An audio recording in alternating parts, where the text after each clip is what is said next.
안녕하세요. 매일 한구절 묵상입니다. 오늘은 우리 골로새서 1장 24절, 25절 읽고 묵상하겠습니다.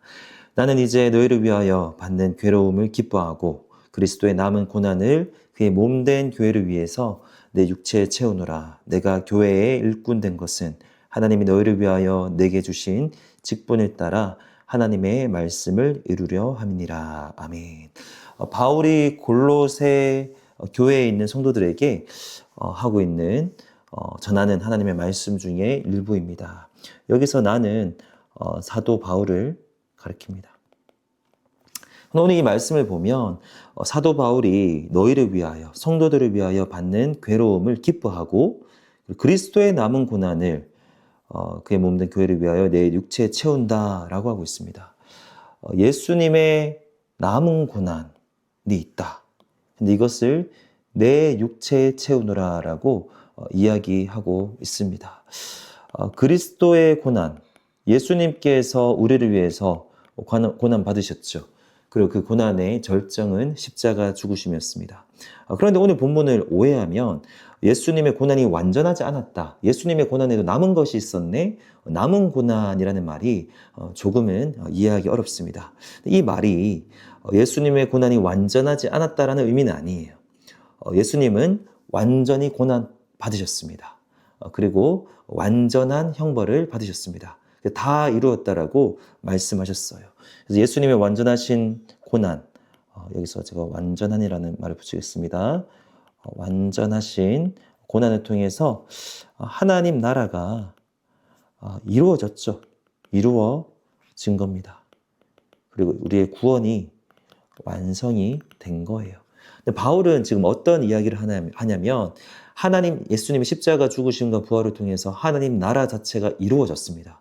그 이후부터는 천국을 침노하는 자의 것이고 다른 말로 해서 예수님 이미 구원을 이루신 하나님의 나라를 이루신 예수님을 믿는 자들을 통해서 하나님의 나라가 이제 확장이 되는 거죠.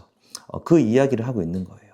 예수님의 고난은 완전했지만 이제 사도 바울이 예수님을 따라서 예수님이 가신 그 길을 따라 고난을 감당할 때 그 바울이 감당하는 고난을 통해서 하나님의 나라가 계속해서 확장되어진다. 그런 차원에서 지금 이런 표현을 하고 있는 겁니다. 이런 의미에서 바울의 가치관과 관점이 너무나도 귀하고 또 우리가 배울 부분이 있습니다.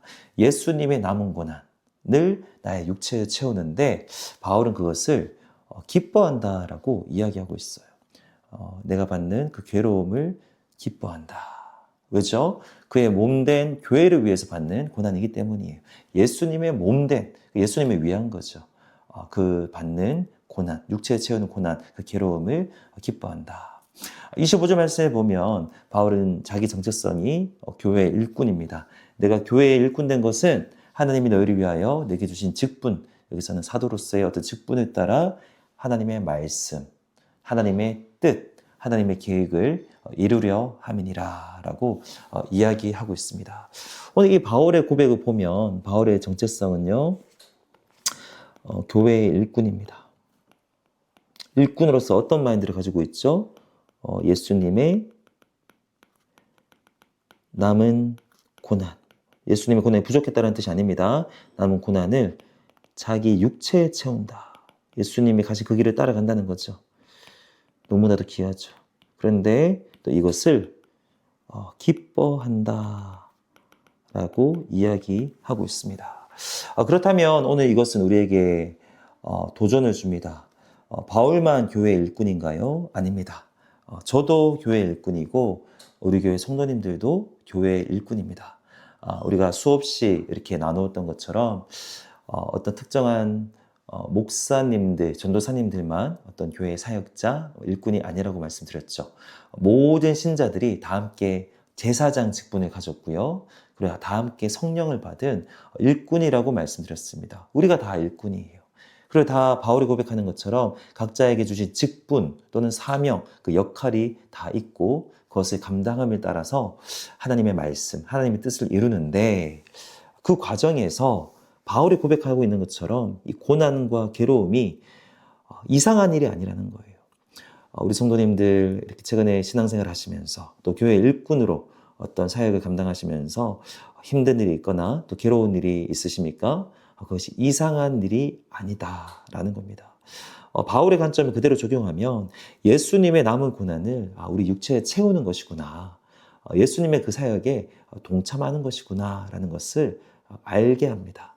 예수님의 고난을 통해서 하나님 나라가 이루어졌다면 예수님 안에서 이미 이루어진 하나님의 나라가 우리의 또 고난과 또 괴로움을 통해서 확장이 되어진다는 거예요. 이것이 하나님 나라가 확장되는 원리입니다. 이상한 일이 아니라는 거예요. 우리가 마지막으로 도전하고 또 씨름하고 기도해야 되는 것은 바울처럼 우리가 그 괴로움을 기뻐할 수 있는가? 결코 쉽지 않죠. 누가 고난을 기뻐하고 누가 교회를 위해서 사역하다가 받는 괴로움을 누가 그냥 기쁨으로 기뻐할 수 있겠습니까? 이것은 우리가 참아야 되는 것이고요. 인내와 절제의 영역이고 하나님의 은혜가 필요한 일입니다. 우리가 이 시간 또 기도할 것은 여기까지 나아갈 수 있는 은혜를 달라고 우리가 기도해야 될 줄로 믿어요. 이것이 하나님의 계획이고 또 하나님의 뜻이고 또 우리가 바울처럼 교회의 일꾼이라는 정체성을 가지고 있다면 그리고 예수님의 남은 고난을 우리 각자의 육체에 채워서 하나님 나라 확장의 일에 쓰임받을 수 있다면 우리가 그 일을 기뻐할 수 있는 믿음을 허락하여 주시옵소서. 우리가 여기까지 가는 것을 포기하지 않고 우리가 씨름하며 기도하며 나아갈 때 모든 지각에 뛰어난 하나님의 기쁨을 주님께서 허락하여 주실 줄로 믿습니다. 우리 기도하겠습니다. 하나님 아버지 감사합니다. 이 사도 바울의 고백이 우리의 고백되길 원합니다. 사도 바울의 정체성, 교회 일꾼으로서의 정체성이 우리 모두의 정체성인 것을 우리가 바르게 알게 하여 주시고 바울의 고백처럼 예수님의 남은 고난을 또 우리 육체에 채워서 우리 교회가 하나님 나라 될 수 있도록 그렇게 우리를 사용하여 주시옵소서. 더 나아가서 우리가 받는 괴로움을 주님을 위하여 받는 괴로움을 기뻐할 수 있는 믿음도 허락하여 주시기를 기도합니다. 예수님의 이름으로 기도합니다. 아멘.